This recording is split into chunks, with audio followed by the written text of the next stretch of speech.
Amém. Nós queremos saudar a amada igreja com a graça, com a paz e no amor de nosso Senhor e Salvador Jesus Cristo. Amém, queridos? É sempre um grande privilégio estarmos na casa do Senhor, mesmo quando as portas estão fechadas, mesmo quando nós estamos em luta, mesmo quando nós estamos em tribulação, nós temos o privilégio de poder receber através das redes sociais esse momento e poder participar de um culto de adoração e poder participar da mesa do Senhor em nossas casas. Isso é maravilhoso, isso é algo do coração de Deus para as nossas vidas, para esse tempo de luta, desse tempo de batalha intensa que nós estamos vivendo como nação.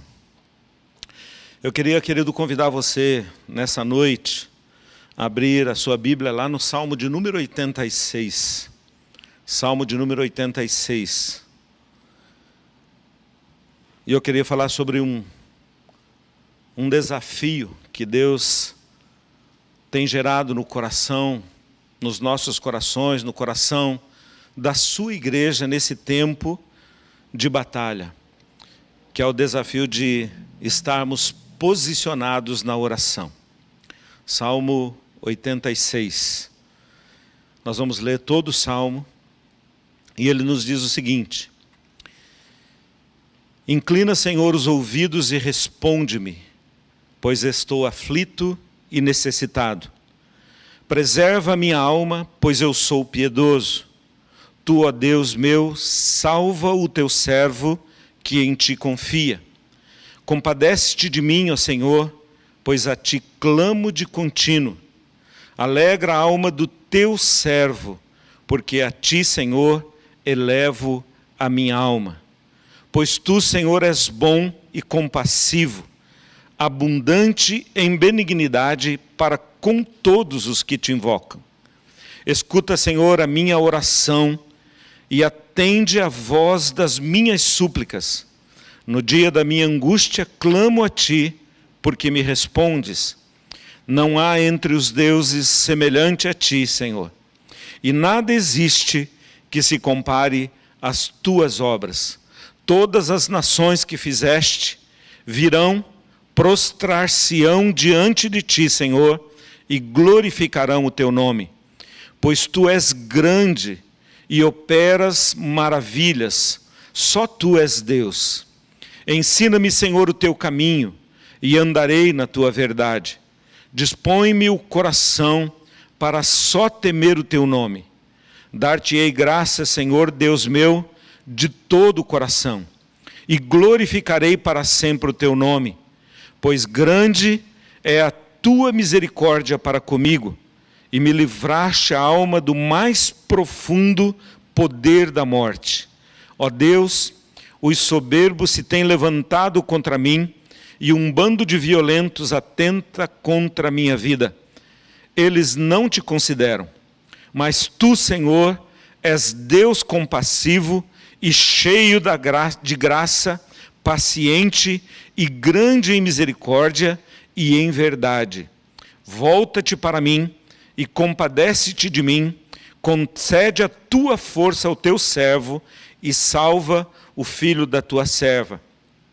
Mostra-me um sinal do teu favor, para que o vejam e se envergonhem os que me aborrecem, pois tu, Senhor, me ajudas e me consolas.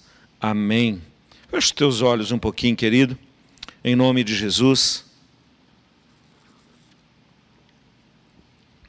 Pai, nós, mais uma vez, nos colocamos diante do Senhor, Pai, com um coração grato ao Senhor,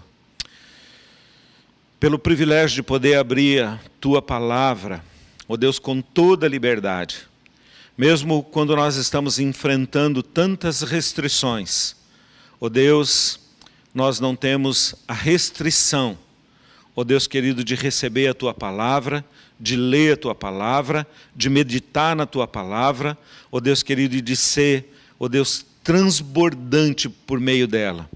Então, Deus querido, unge as nossas vidas para que esse momento, Pai querido, ó Deus querido, seja, ó Deus, levado, ó Deus, com a mais alta responsabilidade. Nós aqui, nossos irmãos em suas casas, mas que a unção e o poder do Teu Espírito nos envolva de forma tão profunda, ó Deus querido, que nós sejamos renovados mediante o poder da Tua palavra. Ó Deus, cada vida, ó Deus querido, o Senhor conhece a luta, conhece a necessidade, conhece a batalha que está passando, e nós sabemos, Pai, que é do Senhor que vem o nosso socorro, que vem, ó Deus querido, aquilo que nós precisamos. Então nos abençoe, ó Deus querido, mediante o poder do Teu Espírito Santo, em nome de Jesus. Amém. Amados, em nome de Jesus, eu queria compartilhar algumas coisas simples, mas que são bastante importantes para esse tempo de luta que nós estamos atravessando. Todos nós temos ciência, temos clareza das nossas fragilidades. Nós falamos delas, nós conversamos sobre elas. Nós sabemos que a nossa vida tem o seu limite, nós sabemos que a nossa vida ela tem as suas crises e dificuldades.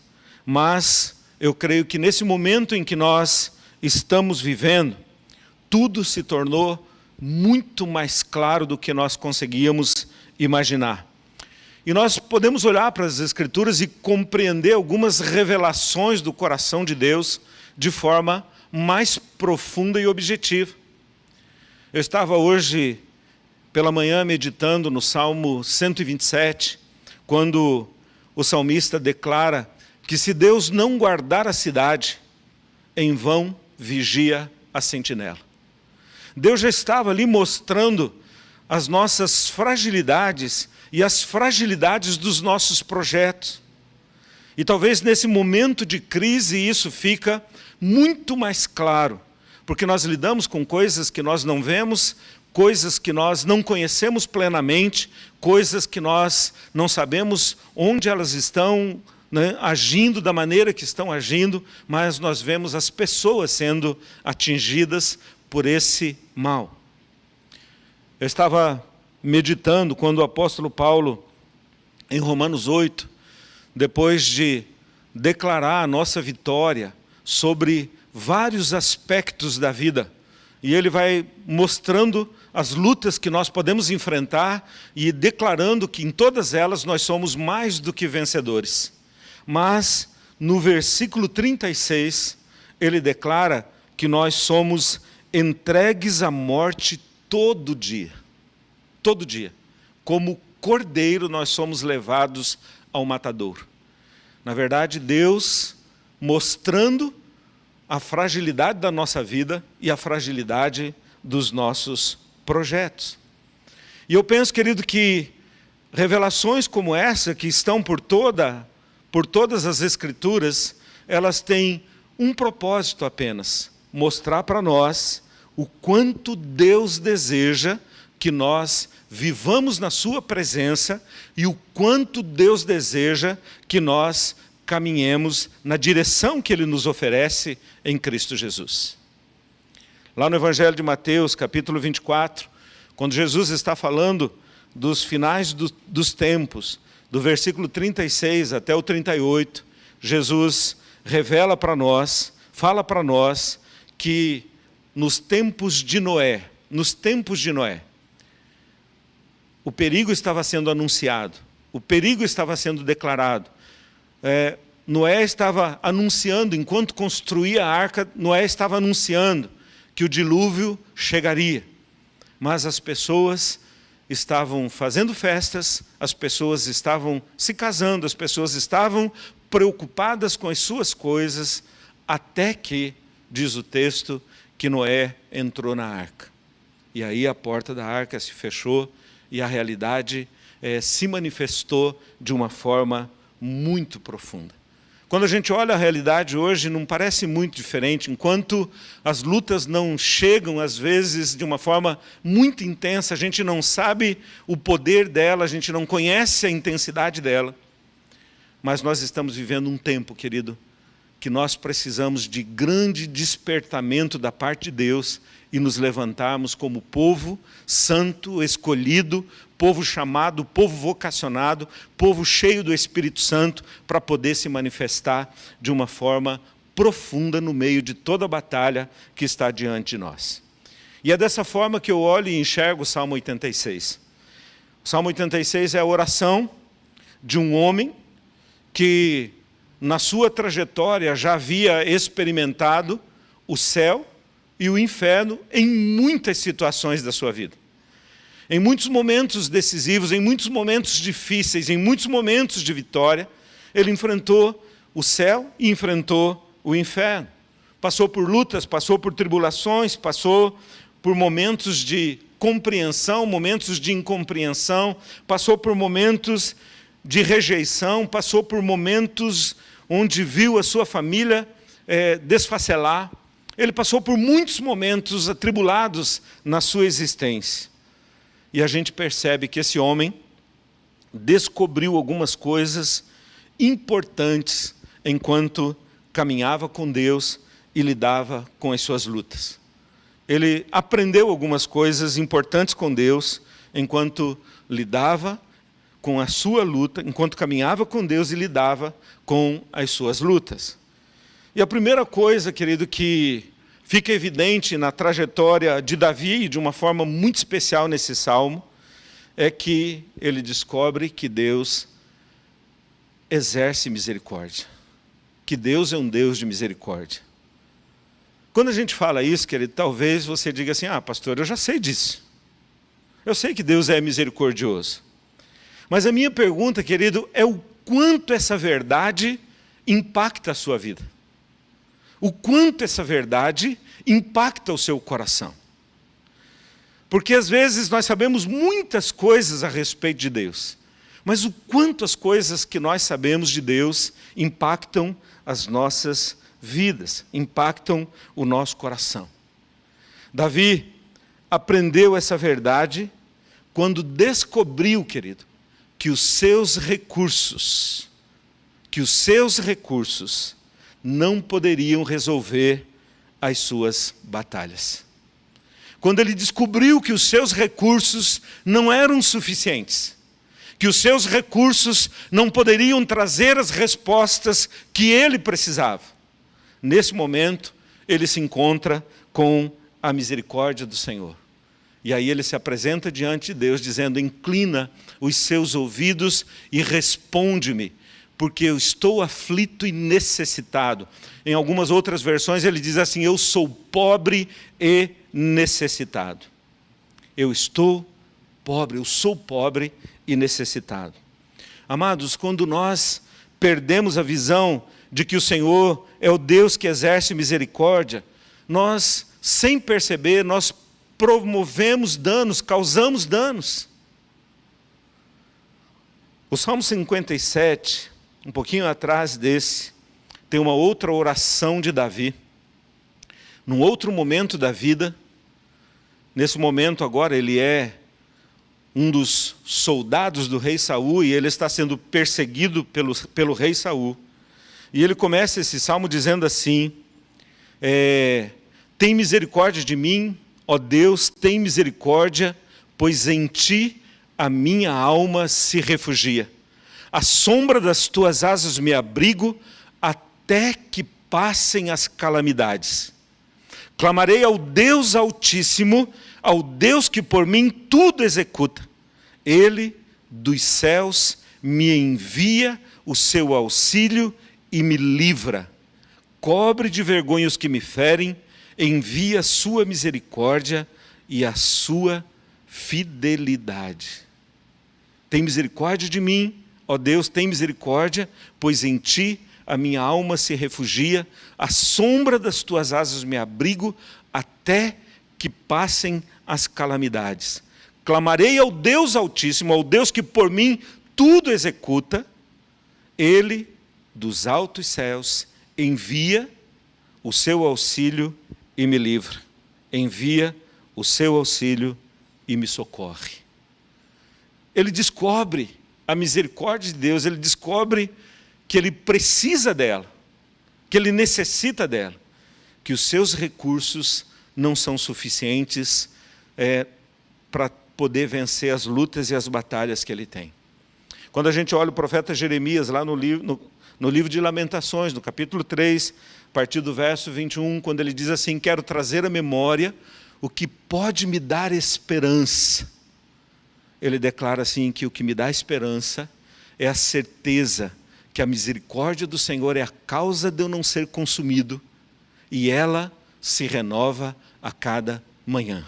Eu olho para essa palavra, querido, e eu vejo Deus oferecendo para nós a possibilidade de cada dia nós vivemos na dependência dEle, cada dia nós caminharmos na direção dEle, cada dia nós caminharmos recebendo dEle tudo que nós precisamos para poder ter um dia cheio da presença e da vitória que o Senhor nos oferece. Deus nunca deixará de ser misericordioso, querido. Mas o quanto essa verdade impacta a sua vida. Você depende dela ou depende dos seus recursos? Você depende dela ou depende das suas estratégias? Você depende dela ou depende da sua força?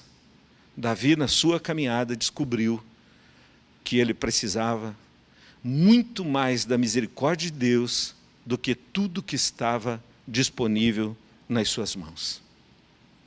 A segunda coisa que nós olhamos nessa oração, querido, é que Deus é a fonte.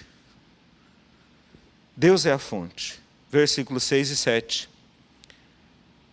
Ele diz assim: escuta, Senhor, a minha oração e atende a voz das minhas súplicas.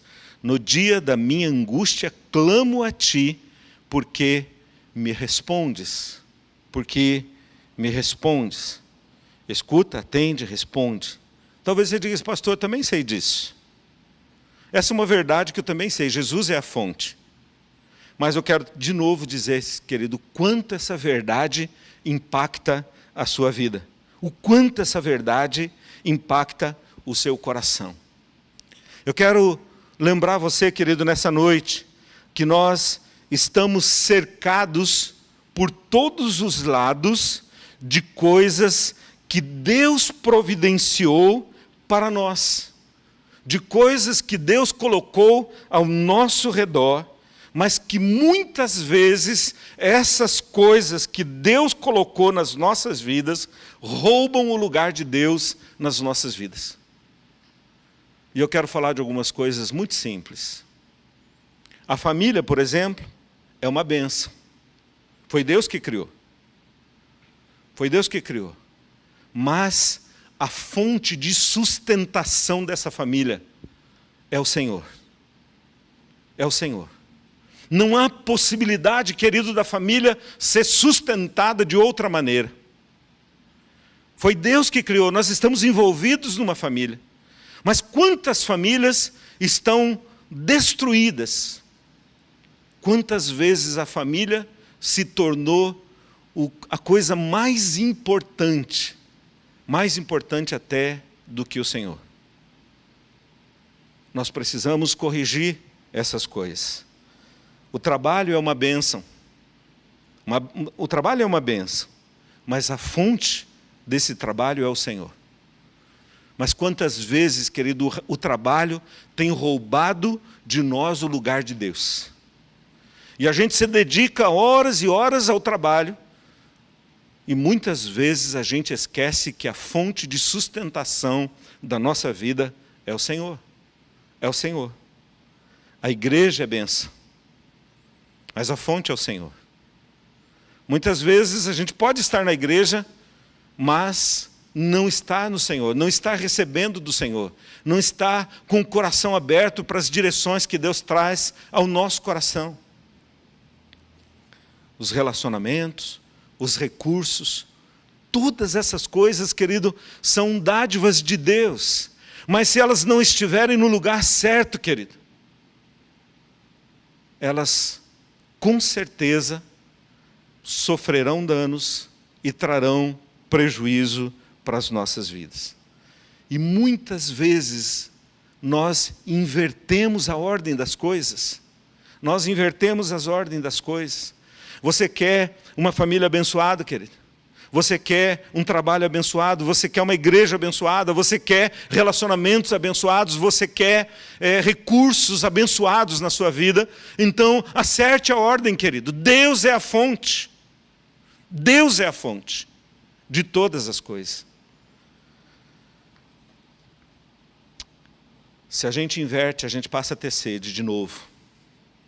É interessante que lá no Evangelho de João, no capítulo 4, quando Jesus se encontra com a mulher samaritana, Jesus vai conversando com ela, vai cercando ela por todos os lados, ela vai se sentindo encurralada, e Jesus, num determinado momento, pergunta da realidade dela. Mas Jesus fala para ela algo muito importante. Jesus diz assim: se você continuar bebendo dessa água, você vai continuar tendo sede. Ela já tinha passado por 5 maridos, já o 6º estava ruim, já estava a ponto de terminar. E ela ia sair daquele, ia procurar outro e outro e outro.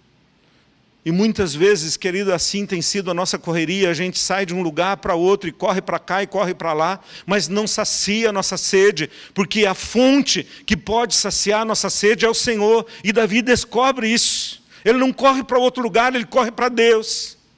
Por isso ele diz: escuta a minha oração, atende a voz das minhas súplicas, no dia da minha angústia eu clamo ao Senhor, e o Senhor me responde, o Senhor me preenche. As nossas orações têm que ser nessa dimensão, querido. O terceiro ponto nessa oração de Davi, querido, é maravilhoso. No versículo 8 e 10 a 10 ele diz assim: não há entre os deuses semelhante a ti, Senhor, e nada existe que se compare às tuas obras. Todas as nações que fizeste virão, prostrar-se-ão diante de ti, Senhor, e glorificarão o teu nome, pois tu és grande e operas maravilhas, só tu és Deus. Prestou atenção nisso, querido? Não há entre os deuses semelhante a ti, Senhor, e nada existe que se compare às tuas obras. Todas as nações que fizeste virão, prostrar-se-ão diante de ti, Senhor, e glorificarão o teu nome, pois tu és grande e operas maravilhas. Só tu és Deus, só tu és Deus. É como se ele estivesse dizendo assim: não há Deus como tu. Pastor, também sei disso. Mas como isso impacta a tua vida, querido? Como isso mexe com você? Não há Deus como tu, não há obras como as tuas, só tu és grande, só tu operas maravilhas, só tu és Deus, do Senhor é o poder. Quando Davi compreende essas coisas enquanto caminhava com Deus, enquanto ele caminhava, a sua vida vai sendo transformada. Ele vai se aprofundando em Deus. Ele vai se derramando diante do Senhor. E quando ele reconhece, querido, que tudo que Deus, que o poder pertence ao Senhor, é como se ele estivesse dizendo assim: Senhor, eu não quero confiar no meu reino. O Senhor é o meu Deus. Eu quero que o meu reinado sirva aos teus propósitos. Eu não quero, Senhor, confiar nas minhas estratégias. Eu quero conhecer as estratégias do teu coração. É como se ele dissesse: Senhor, eu não quero confiar nos meus bens. Eu quero consagrar os meus bens para que eles glorifiquem o teu nome, porque eles são teus. Eu não quero confiar em nada que eu conquistei. Eu quero que a minha vida esteja debaixo do poder e da autoridade do Senhor nesse tempo de batalha, porque só tu és grande, só o Senhor opera maravilha. É interessante, querido, que olhando para esse salmo, a gente olha para a vida de Jesus E lá no Evangelho de Lucas, capítulo 4, quando Jesus inicia o seu ministério como homem, ele toma a palavra do Senhor e faz a seguinte declaração: o Espírito do Senhor está sobre mim. E ele diz assim: e ele me ungiu, e ele me deu autoridade para realizar tantas coisas. O Espírito do Senhor está sobre mim. Quando ele encerra o seu ministério aqui na terra, depois de ter passado pela morte, depois de ter passado pela ressurreição, depois de ter reunido os discípulos de novo para perto dele, antes de enviá-los ao cenáculo, Jesus diz assim: toda a autoridade me foi dada no céu e na terra. Enquanto ele está aqui como homem, ele diz: o Espírito está sobre mim e ele me ungiu. Depois de ter cumprido todas as coisas, ele diz: toda a autoridade me foi dada no céu e na terra, agora vá. Agora vá. Amados, todo poder pertence ao Senhor. Todo poder pertence ao Senhor. Nós estamos no meio de uma guerra. Nós estamos no meio de uma luta. Nós estamos no meio de uma batalha intensa, que tem machucado, que tem ferido, que tem amedrontado, que tem assustado, que tem acuado. Mas nós precisamos lembrar, querido, que todo poder pertence ao Senhor. Todo poder e autoridade pertence ao Senhor. Eu e você somos parte da igreja do Senhor, e o Senhor tem nos ungido nesse tempo para que nós possamos caminhar e exercer o poder dele no meio de tanta confusão e de tanto conflito. O Espírito do Senhor que esteve sobre Jesus é o mesmo que está sobre a minha vida e é o mesmo que está sobre a vida da igreja do Senhor. Nós precisamos nos posicionar, querido, em oração, para que nós possamos caminhar no poder e na autoridade do nome de Jesus. E a última coisa, querido, que nós encontramos aqui, no versículo 11, há uma declaração do salmista, que revela para nós que quem cura é o Senhor. Quem cura é o Senhor. Eu sempre gosto de brincar, querido, que quem cura é o Senhor. Às vezes ele usa os barrinhos. Ele curou um cego cuspindo no chão, fazendo um lodinho e aplicando lodo no olho daquele cego. Mas quem curou foi o Senhor. Não foi o barro que curou. Foi o Senhor que curou. Nós estamos lidando com muitas situações, querido. E quando nós olhamos o versículo 11, nós encontramos o Senhor Jesus dizendo o seguinte: ensina-me, Senhor, o teu caminho, e andarei na tua verdade. O primeiro nível de cura, querido, que nós precisamos é exatamente ter o nosso entendimento aberto, que os caminhos do Senhor, que as propostas do Senhor, que a direção do Senhor, que aquilo que o Senhor oferece para nós, produz vida e produz vida em abundância.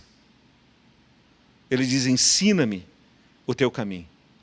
Jesus passou 3 anos caminhando com seus discípulos, 3 anos ministrando os seus discípulos, 3 anos confrontando os seus discípulos, 3 anos treinando, enviando os seus discípulos. Mas o maior ensino que Jesus estava promovendo para os discípulos era exatamente o fato de que eles não poderiam andar na força do próprio braço. Eles precisariam ser cheios do Espírito Santo, caminhar cheios do Espírito Santo. Tanto que essa foi a ordem que Jesus deu lá no cenáculo. No finalzinho, no último dia, ele diz: vão ao cenáculo e aguardem, até que do alto sejam revestidos de poder. Querido, nesse tempo, nessa luta que nós estamos vivendo, mais do que nunca nós precisamos nos mover pelo Espírito Santo. Mais do que nunca nós precisamos da direção e da unção do Espírito Santo. As palavras que nós recebemos todos os dias, elas causam um impacto muito grande de desânimo, de tristeza. Mas quando nós estamos na presença do Senhor, quando nós estamos ouvindo a voz do Senhor, quando nós estamos deixando o Espírito Santo de Deus guiar o nosso coração, nós nos levantaremos cheios da autoridade e com certeza teremos uma palavra de vida para poder derramar no meio de tanta luta, em nome de Jesus. Nós precisamos que Deus toque em nossas vidas para que o nosso coração seja sensível à direção que o Senhor tem ao nosso coração. Lá em Romanos 8, versículo 14, tem uma palavra, querido, que é forte, muito forte. Ele diz assim, que todos aqueles que são dele, os seus filhos, Romanos 8, verso 14. Romanos 8, verso 14. Se você puder abrir a sua Bíblia, Romanos 8, verso 14. Veja o que ele diz aqui. 8:14.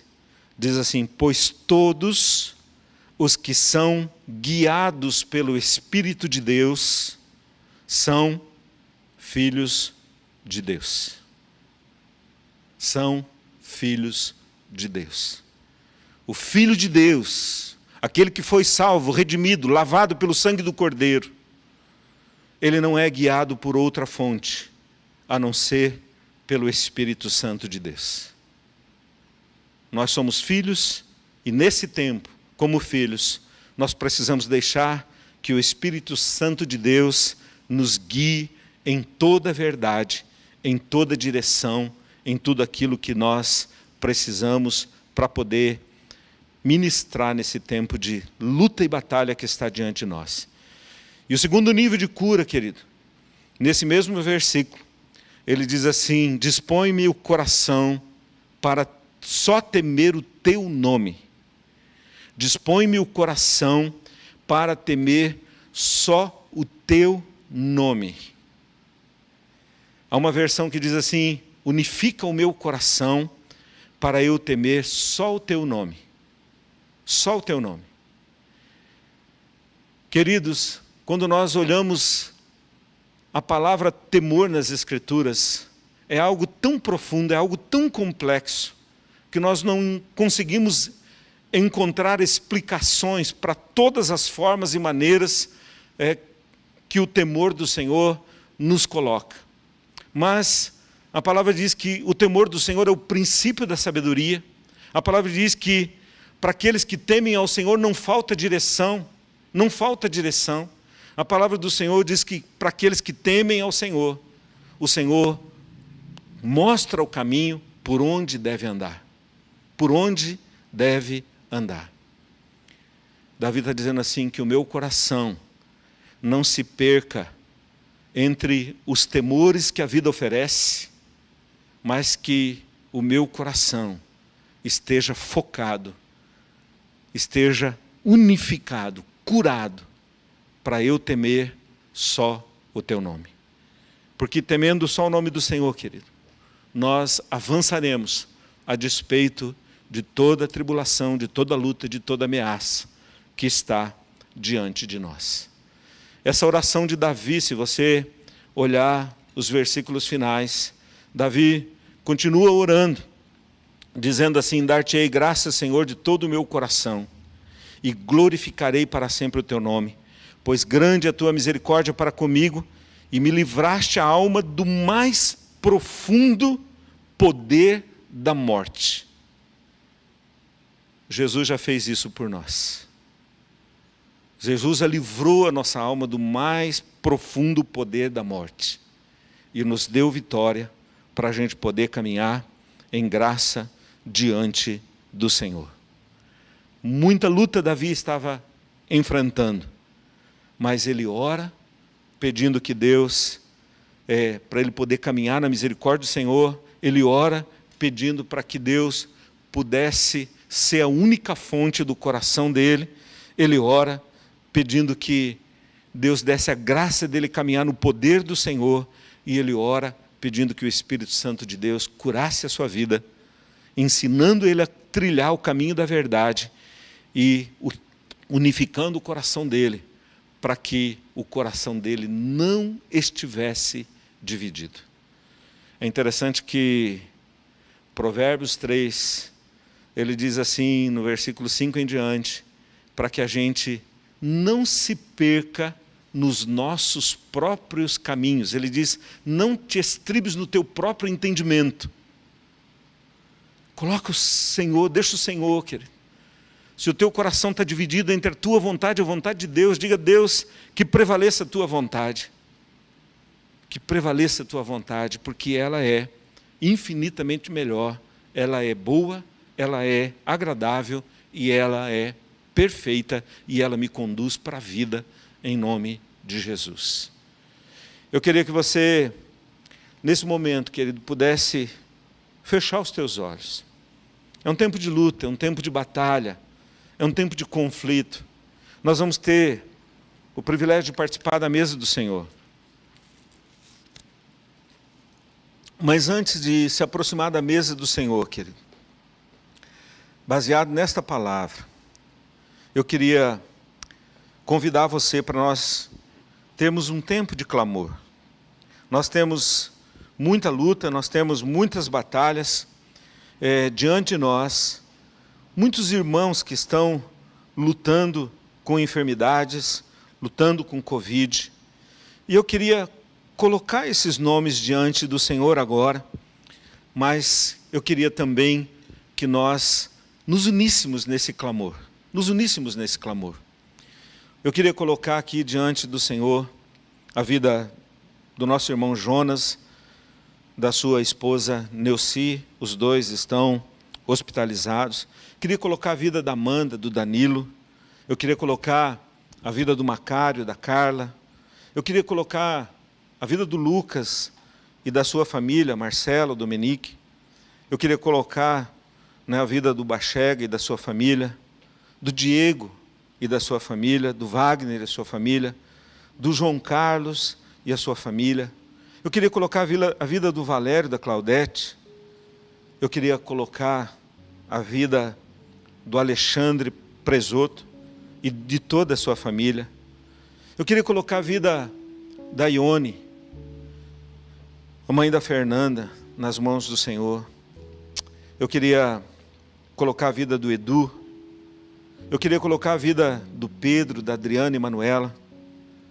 Algumas dessas pessoas não pertencem ao nosso rol, mas são famílias da fé. Eu queria que nós continuássemos orando pela vida da Dona Carla, da Mari, do Miguel. São vidas que venceram já o Covid. Eu queria colocar a vida do Juarez, sua família, que também já venceram. Talvez, querido, você saiba de mais alguém que está passando por outro tipo de enfermidade.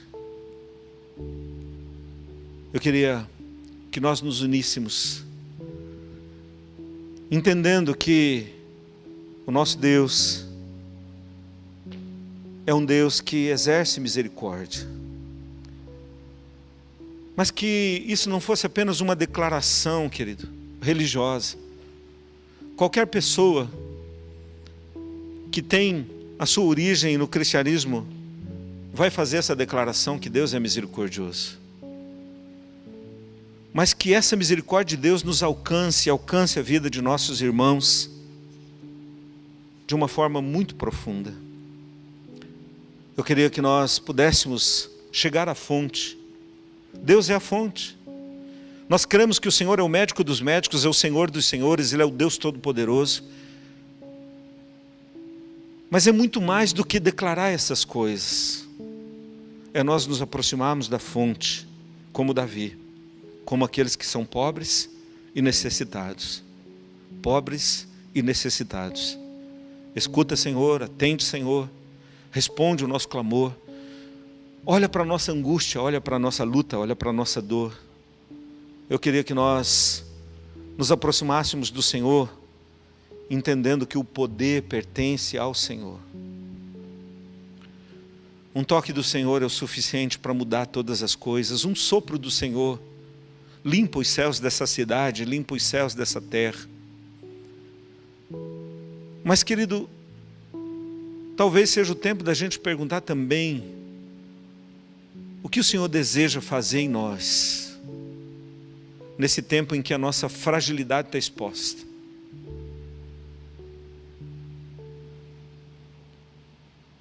Talvez seja o tempo da gente dizer: Deus, cura minha vida, me ensina o caminho, para que eu não me mova por mim mesmo, para que eu não me mova na minha força, mas para que eu me mova pelo poder do Teu Espírito Santo. Unifica o meu coração, para que eu possa temer apenas o Teu nome.